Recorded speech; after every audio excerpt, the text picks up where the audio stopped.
like go home. Next time if that happens, you can just text me and come in 2 hours later so you have time to get yourself together. My mascara messed up. Best job I've ever had. The dude I saw that day was the boss at that store. That was my last straw, and I decided, like, I think I'd just rather be broke. It's the most ghetto McDonald's in this area.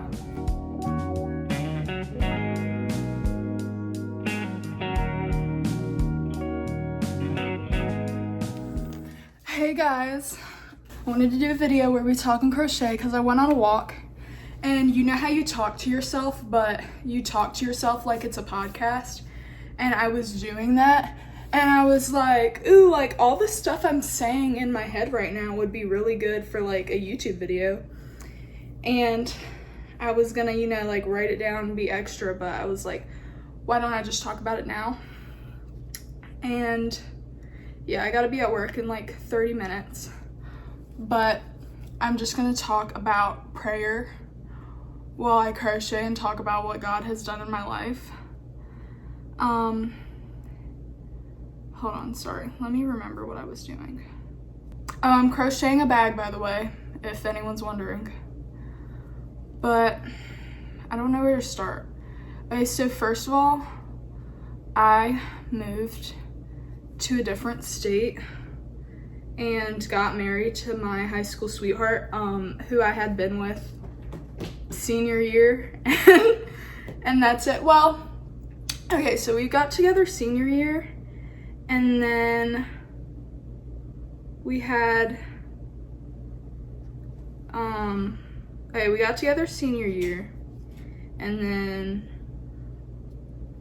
I went to college, and he went to like boot camp, so that was kind of a year, and I was just on the phone like joking with him, and I was like, what if we just get married? Like, I'm tired of college, I'm broke, like I want to get married. And he was like, you know what? And he proposed to me, and I said yes, obviously. I was like, get me out of here. I went to a liberal arts college, and it was cute and all, but it just wasn't for me. Like, I don't know. It was weird. I can make a whole nother video on that.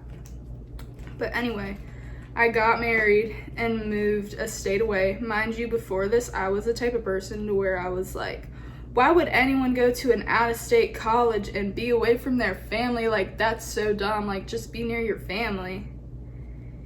And I'm like moving a state away with a man I got with my senior year in high school. But it was honestly like the best decision. My life is amazing right now. And it's not because of me, and it's not because I moved, but I think like being sort of alone, I could finally focus on my relationship with God. And that's like brought me so much. So I moved here, and I was going crazy, and I was trying to find a job, and I put in 40 applications, and I wound up at freaking McDonald's. The most, you can ask somebody, this is not me being rude, it's the most ghetto McDonald's in this area. Like, and yeah, and mind you, at this point, I had been praying and praying and praying for a job. All those 40 applications I put in on Indeed, not even including the times I like went on the company website to put in an application. And I got so many interviews too, and none of them hired me. And I did all that and was praying every night and wound up at McDonald's. Bye. Like, I was like, hello, like, why do you have me at McDonald's right now? But anyway, it's honestly the worst job I've ever worked. But I think I needed it because it taught me to not take things personally, because people come in there and act so rude for no reason, and they're just like mad at the world, and I'm like, sorry, like I just work here, like I can't help you. Like, I had this one man come in and he was angry at me because I didn't know whether the prices changed since the last time he went to McDonald's. He was like, "You don't know?" I was like, "No." I was also yelled at for leaving my car on my break. For some reason, everyone with a motorcycle wants to hang out at McDonald's. Well, it's like McDonald's attached to a gas station, so yeah, that's worse. They wanted to hang out at this McDonald's for some reason. Why, I could not tell you. It's the city. There are so many other places to be and things to do, but the parking spots are diagonal like this. I stepped out of my car and there was a motorcycle going this way to park, but I didn't know he was going to do that. Also, if I'm in a parking spot and there's a parking spot right here and I get out of my car to walk this way, why are you looping like this to get to that parking spot and yelling at me because I'm trying to walk? Also, I don't know, like, it's a motorcycle. It's not like they have blinkers. It's not like I could have been like, "Oh, somebody's about to get right there." They just, I don't know. I'm literally just trying to, like, leave my car. Like, you couldn't have waited. And I was, like, out of my car before they had got up, like, close to me. Anyway, that was weird. I think my final straw, like, it was a combination of things, but also the break room was disgusting. The AC did not work. So when I took my breaks, it was hot and I took my breaks in my car. It was either freezing or really hot and I had to run my heat in my car or be shivering in my car, or it was a hot day out and I was like burning up in my car because the weather's so extreme for no reason in North Carolina. It's either freezing or it's like a extreme weather warning heat wave or it's storming. I don't know. Or it's flooding because it's raining so hard. But anyway, yeah, break room was like horrible. And I think my final straw was I had this sweater that I was given to by my husband, and it was his like grandfather's or something. And besides it being like sentimental, it was also like a really cute sweater, and it was one he'd given me like when we first started dating. So I put my sweater in the break room and I genuinely forgot it was there. Apparently there's people who would leave like rotting food and drinks and clothes back there, but I just like put my sweater back there and genuinely forgot about it. So they'd clean it out and randomly say in the group chat, like, "If you don't come get this by this time, we're taking everything to Goodwill." And they did that, and I was like, "Is the box still there?" And I drove out at 3 a.m. because they had said like, "Yeah, it's in this room," or whatever. I drove out at 3 a.m. to see if it was there. They said it's not there. And I never, like, the manager who had took it, like, never said anything to me, and it very well could have been in the back of her car. So that really pissed me off. I feel so sorry. They were, like, genuinely good managers there, but their managers above them were, like, But I did meet a lot of the people I worked with were really nice. But yeah, that's one of the worst jobs I ever worked at. I also worked somewhere, it was another food place, and it was between two family-owned food places that I had got offered a job, and I picked one over the other, and the one I picked, like, they did not like me. I don't know what, like, I to this day, like, don't know what was going on, but I also hear about, like, I know other people who quit and were tired of working there. And so I just had bad luck with, like, jobs. But I've always worked in food. Anyway, my 40 applications are in. I end up at McDonald's. And then that was my last straw, and I decided, like, I think I'd just rather be broke. Like, I think I'd honestly rather be, like, door dashing or just broke at home, stuck at home, do online school or something than be working here. Like, I'm over it.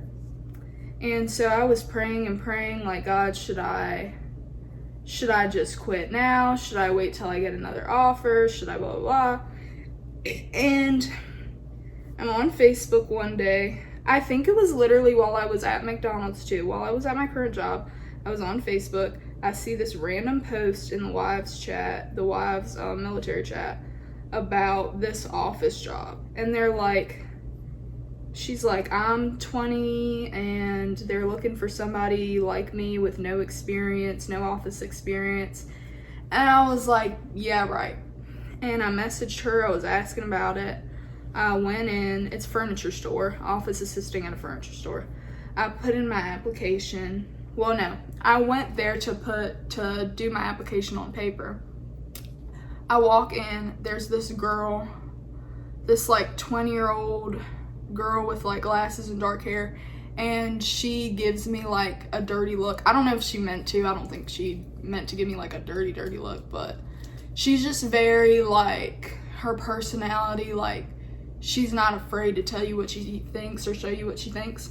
But she gave me this dirty look and looked over at her boss, which was this really tall, like older man. And they looked at me, looked at each other, and looked at the floor. And I was like, yeah, they're not gonna hire me. So I walked past them to the counter to grab my application.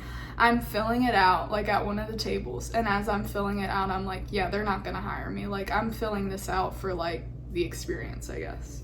Like, I'm just filling it out just cause. To take risks or whatever. And to, you know, to face rejection. Like, literally just trying to give myself a reason that I'm filling out this application because I know I'm not getting this job. Anyway, I fill it out. Charlie gets surgery and we're in like one of the parking lots at the hospital and I get a call from them. I don't answer the call because I'm a weirdo. Like, I was nervous. But I get the voicemail saying they wanted to offer me the job. Or no, I don't get a voicemail. I get a text saying basically they want to offer me the job. They want to know like when I'd be able to start, what my hours would be. And yeah, they wanted to hire me with no experience. And I later found out, I don't know why it makes me like emotional because I'm just like I've never had a job like that valued me, I guess. But when I put in my application, stop, what is wrong with me? When I put in my application, apparently the owner was talking to like another boss and she was like, oh, I don't know if we want to hire her because she's in school right now and she'd have to be like there's only 3 people that could work there at a time and there was 2 and they were like, you know, they were working all the time because it was only 2 people. And they were like, I don't know if we want to wait for this girl to be out of school and she's not even able to work full time yet. And then the big boss was like, this woman was saying like, I don't know if we can hire her, like, cause she's gonna have to be part-time and this is a full-time job and blah, blah, blah. And the dude I saw that day, who's the boss at that store, was like, you know, she has something like, she has really good character, I really think we should hire her, and was like advocating for me. And I'm like this 19-year-old girl with no office experience, and I was like, and it's the best job I've ever had. Literally, what is wrong with me? Is my mascara messed up? It's the best job I've ever had. I learned how to crochet. So it's me, the other 20-year-old, and our like office manager, this other woman, the woman that texted me. And they're so nice. Everyone's so nice. The girl, the 20-year-old, is like my friend now. Natty is like, what is wrong with you? She's like 20 and she's taught me how to crochet, and like we hang out, and my manager is so nice. She's the nicest manager I've ever had. And one day I was like 10 minutes late, and instead of like, I was stressing, and instead of being mad at me, she was like, next time if that happens, you can just text me and come in 2 hours later so you have time to get yourself together. And we have 1 hour breaks, and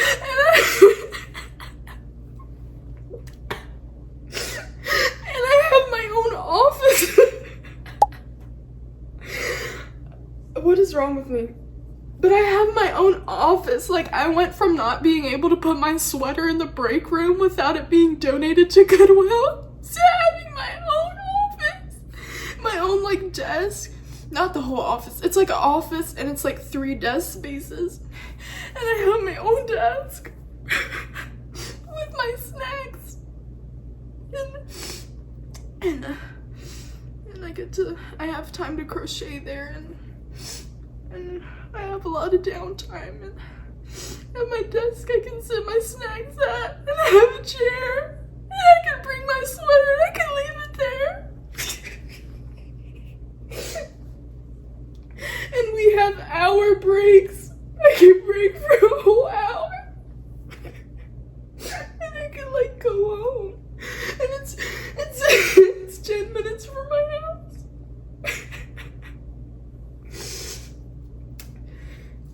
And I used to, when I was in college, I drove this truck, which I really love this truck, but the gas was kind of expensive, and I would be commuting to college, and it was like a 20, almost 30-minute drive. So I'd be spending so much money on gas. And I worked 3 different jobs, and I was still broke. So just being somewhere at a job that I genuinely enjoy, and there's no drama. There's no drama. And oh my gosh, when I brought food to McDonald's, I look a mess. When I brought food to McDonald's, I would have to leave it in my hot car and just hope the ice packs would be enough.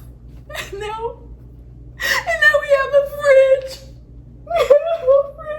And I can leave my food in the fridge. And there's an air fryer.